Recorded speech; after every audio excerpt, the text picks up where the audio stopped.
6h54, la question santé d'Europe 1, Michel Grossior.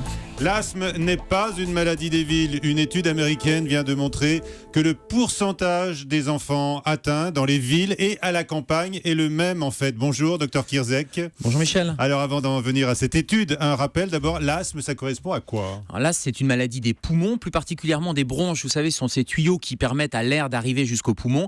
Et bien dans l'asthme, qui est une maladie chronique, il y a une inflammation et donc une réduction du diamètre et donc une difficulté respiratoire. Et c'est pour ça, quand un patient asthmatique fait une crise, vous avez une difficulté à respirer et une respiration qui est même sifflante. Alors, si le fait de vivre en ville n'explique pas l'asthme des enfants, donc, malgré la pollution, d'où vient l'asthme d'après cette étude américaine ? Alors, on a longtemps pensé que c'était une maladie plus des petits citadins, notamment liée à la pollution par rapport aux campagnes. Et là, cette étude américaine balaye pour la première fois, grosse étude américaine, plus de 23 000 jeunes patients qui sont suivis. Eh bien, 13% des petits citadins sont asthmatiques et 11% des petits qui vivent au champ sont asthmatiques. Donc, il n'y a pas de différence significative entre les deux. Donc, ce n'est pas la pollution et la ville qui va créer l'asthme, mais en revanche, d'autres facteurs rentrent en ligne de compte, notamment l'origine sociale et la pauvreté qui va être un facteur pour déclencher l'asthme. Et donc, c'est un nouveau facteur de risque en plus de certains facteurs comme les facteurs génétiques. Alors, l'étude porte sur les enfants. Est-ce que les mêmes facteurs sont en cause chez les adultes ?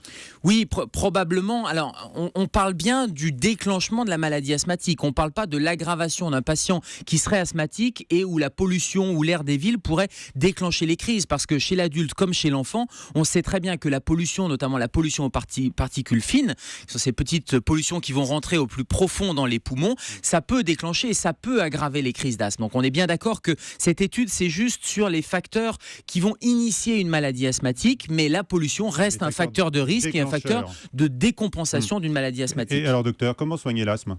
Alors ça soigne de deux manières l'asthme. Il y a la crise bien sûr qu'il faut traiter. Quand vous êtes en pleine crise, vous sifflez, vous avez des difficultés respiratoires et c'est le fameux pchit-pchit, vous savez, ce bronchodilatateur qui va ouvrir les poumons et ouvrir les bronches. Ça c'est le traitement de la crise.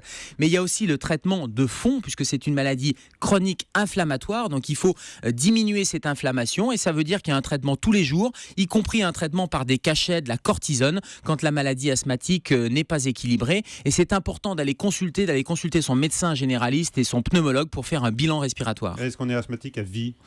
Non, on n'est pas asthmatique à vie. Il y a plus de 3 millions de Français qui sont concernés. Un tiers ont moins de 15 ans et un certain nombre d'asthmatiques ne vont plus être asthmatiques à l'âge adulte et c'est une maladie qui peut disparaître. En tout cas, c'est important d'avoir un équilibre et un bilan régulier. Alors, juste d'un mot, il fait froid en ce moment. Est-ce que c'est une période plus difficile pour ceux qui souffrent d'asthme, oui ou non ? Oui, la fluctuation des températures, ça irrite les bronches et ça peut déclencher des crises. Il est la nuit aux urgences et donc le matin avec vous sur Europe 1 à 7h-5, c'est le docteur Kierzek. À demain docteur. À demain Michel, bonne journée.